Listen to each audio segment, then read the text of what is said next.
السلام علیکم۔ تو سیدھی سی بات ہے کہ میں قرآن سمجھنے کے اپنے اصول بتا چکا ہوں۔ میں ایک لفظ کا ایک ہی ترجمہ کرتا ہوں، 2 یا 3 نہیں کرتا کہ کہیں آیت کر دوں، کہیں نشانی کر دوں، کہیں احکامات کر دوں، کہیں کچھ کر دوں۔ یہ میرا طریقہ کار نہیں ہے، یہ میں پہلے ہی سمجھا چکا ہوں کہ میں ایک لفظ کا ایک ہی ترجمہ کرتا ہوں۔ اب میں آیت کا ترجمہ آیت کیوں کرتا ہوں، آئیے میں آج آپ کو اس کی دلیل دے دیتا ہوں، بلکہ ایسی دلیل دوں جہاں سے یہ آپ کا یہ بھی مسئلہ حل ہو جائے کہ موسیٰ کا عصا اور یہ یہاں جو آپ کی اصل پریشانی آ رہی ہے کہ آپ تسعہ کا ترجمہ 9 کر رہے ہیں، 9 ہے ہی نہیں۔ تسعہ کا جب تک آپ 9 کریں گے کبھی آپ پہنچ ہی نہیں پائیں گے۔ اللہ نے موسیٰ کو بھی کتاب دیا تھا، کوئی 9 احکامات، کتاب میں سارے احکامات ہوتے ہیں یا اس کی تفصیل ہوتی ہے اور کچھ نہیں ہوتا ہے، بہت سارے احکامات ہوتے ہیں، گنتی کے احکامات نہیں ہوتے ہیں۔ تو تسعہ کا ترجمہ 9 ہے ہی نہیں۔ یہ اس کا مادہ تو صحیح سے ہے، صحیح کہتے ہیں کوشش کو۔ تو اچھا، اب آپ میں ایک ایک کر کے اس کی وضاحت کر دیتا ہوں، بلکہ سب سے پہلے تو میں تمام آیتوں کو کروں گا تو بہت لمبا ہو جائے گا۔ میں بہتر سمجھتا ہوں کہ سورہ نمل کی 4 آیتوں سے کر دوں، یہاں آیت بھی واضح ہو جائے گا، عصا اور یہ بھی واضح ہو جائے گا، اور تسعہ بھی واضح ہو جائے گا۔ اس کے لیے ایک آدھ آیت کا اور اگر حوالہ دینا پڑا تو میں بیچ میں دے دوں گا۔ تو 27 یعنی سورہ نمل، سورہ نمبر 27، اس کی آیت نمبر 10 سے 13 دیکھ لیں۔ تو اس وقت میرے پاس حافظ نظر احمد والا ترجمہ پڑا ہوا، میں اس سے بھی کر دیتا ہوں اور پھر اپنی فہم بھی بتا دیتا ہوں، تو دیکھ لیں۔ السلام علیکم۔ اس اہم پیغام کو درمیان میں روک کر آپ سب سے مجھے یہ درخواست کرنی ہے کہ اگر آپ میں سے کسی دوست نے ابھی تک اس یوٹیوب چینل کو سبسکرائب نہیں کیا ہے تو براہ مہربانی اس چینل کو سبسکرائب کر لیں اور ساتھ میں گھنٹی کے بٹن کو آل پر ضرور دبائیں تاکہ قرآن کے یہ پیغامات آپ تک براہ راست یوٹیوب نوٹیفیکیشن کے ذریعے سے پہنچتے رہیں اور قرآن جو کچھ ہم سے کہنا چاہتا ہے اس کا حقیقی پیغام ہمارے دل و دماغ میں ثبت ہو جائے اور ہم ان تمام مروجہ تراجم سے باہر آ جائیں۔ شکریہ، بہت بہت شکریہ۔ یہ آ جائے وَأَلْقِ عَصَاكَ فَلَمَّا رَآهَا تَهْتَزُّ كَأَنَّهَا جَانٌّ وَلَّىٰ مُدْبِرًا وَلَمْ يُعَقِّبْ يَا مُوسَىٰ لَا تَخَفْ إِنِّي لَا يَخَافُ لَدَيَّ الْمُرْسَلُونَ۔ اور تو اپنا عصا نیچے ڈال دے۔ پس جب اسے لہراتا ہوا دیکھا گویا وہ سانپ ہے، تو موسیٰ پیٹ پھیر کر لوٹ گیا اور اس نے مڑ کر نہ دیکھا۔ ارشاد ہوا، اے موسیٰ تو خوف نہ کھا، بے شک میرے پاس رسول خوف نہیں کھاتے۔ یہ تو ہے ان کا ترجمہ۔ بہرحال میں اپنی حسب عادت کے بحث برائے بحث میں یا الجھوں گا نہیں، میں اپنی فہم بتا دیتا ہوں۔ بقیہ اللہ تعالیٰ نے آپ لوگوں کو عقل دے رکھی ہے اور آپ بہت اچھا اس میں سوال جواب کر سکتے ہیں اور الجھ سکتے ہیں جتنا چاہے الجھیں۔ تو میں صرف وضاحت کر دیتا ہوں تاکہ الجھاؤ کم سے کم ہو جائے۔ تو اس کا جو رواں ترجمہ بنتا ہے وَأَلْقِ عَصَاكَ، اور پیش کرو تم اپنا سہارا۔ عصا کہتے ہیں سہارے کو، اس لیے اس لاٹھی کو عصا کہا جاتا ہے جس کے سہارے ضعیف لوگ چلتے ہیں، ہر لاٹھی کو عصا بھی نہیں کہا جاتا۔ موسیٰ کیونکہ اللہ کی کتاب کے سہارے تھے، لہٰذا یہاں عصا جو ہے موسیٰ کا سہارا دراصل اللہ کی کتاب ہی ہے جو اللہ نے موسیٰ کو دیا تھا۔ تو وَأَلْقِ عَصَاكَ، اور پیش کرو تم اپنا سہارا۔ فلما، پس جب رَآهَا، اسے دیکھا، تہتز، لہلہاتا ہوا، یا سمجھ کر تر و تازہ کیا، شدت سے حرکت دیا، یعنی اس کی آیتوں کو سمجھ کر جب اس پر عمل کرنے کی بات ہوئی تو پھر دیکھا کہ اس کے اندر کس قدر یہ لہرا رہا ہے کہ جب شدت سے حرکت دیا تو کیا ہوا، جان، جیسے اس میں جان آ گئی۔ یہ کوئی جن ان کی بات نہیں ہے اور نہ سانپ ہے، کہیں یہ جان کا سانپ کرتے ہیں، کہیں جن کرتے ہیں، کہیں کچھ کرتے ہیں، بہرحال تو یہ جان جو اصل میں جان ہی ہے۔ تو اس کتاب کو جیسے آج ہم نے مردہ کتاب کو مردہ بنا رکھا تو اس کتاب میں جان ہو جائے گی، جب آپ اس کی آیتوں کو سمجھیں گے، اس کے مطابق عمل کریں گے تو یہ ایسے لہلہاتے ہوئے جان پیدا ہو جائے گی اس میں۔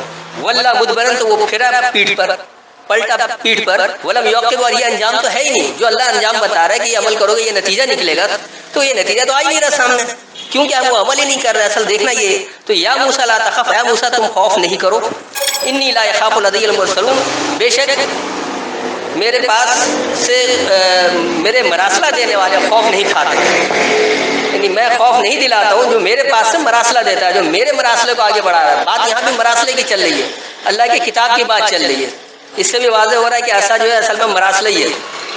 اب آگے آ جائے الا من ظلم ثم بدل حسنا بعد سوء فانی غفور رحیم، مگر جس نے ظلم کیا پھر اس نے برائی کے بعد اسے بھلائی سے بدل ڈالا تو بے شک میں بخشنے والا نہایت مہربان ہوں۔ الا من ظلم، صرف جو ظلم کیا، ظلم کہتے ہیں اس کو اللہ کی آیتوں کا انکار کر رہے ہوئے بھی ایک ظلم ہے، جب اس کے سامنے واضح آیتیں آ رہی ہیں تو وہ اس کا انکار کر رہا ہے، یہ بھی ظلم ہے، تو صرف جو ظلم کیا ثم بدل حسنا بعد سوء، پھر برائی کے بعد اچھائی سے بدل ڈالا، جو کچھ برائی تھی اس کی کتاب کے احکامات کے خلاف اس کو اچھائی سے بدل ڈالا. فإنی غفور رحیم، پس بے شک میں بھی حفاظت کرنے والا رحم کرنے والا ہوں، یا رحم سے حفاظت کرنے والا ہوں. یہ تسنیہ صیغہ ہے دونوں اس میں. اب آگے آ جائے وادخل یدک فی جیبک تخرج بیضاء من غیر سوء فی 9 آیات الی فرعون وقومہ انہم کانوا قوما فاسقین.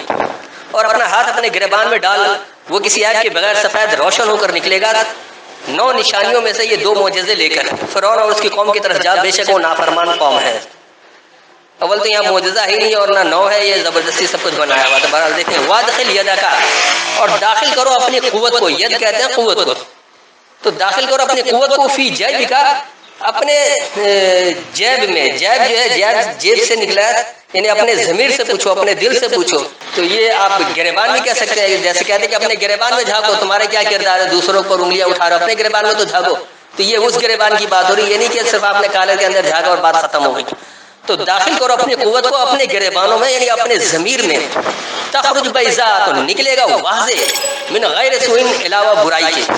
برائی کے علاوہ سے واضح ہو کر نکلے گا. بیض کہتے ہیں واضح کو، بیض اسی لیے سفید کو بھی کہا جاتا ہے. تو انہوں نے وہ سفید روشن ہاتھ کر دیا، جبکہ ہاتھ ہے ہی نہیں. فی 9 آیات، تمہاری کوششوں سے آیت میں یہ صحیح سے ہے. الی فرعون وقومہ، فرعون اور اس کی قوم کی طرف. انہم کانوا قوما فاسقین، بے شک وہ بگاڑ کرنے والی قوم میں سے ہے.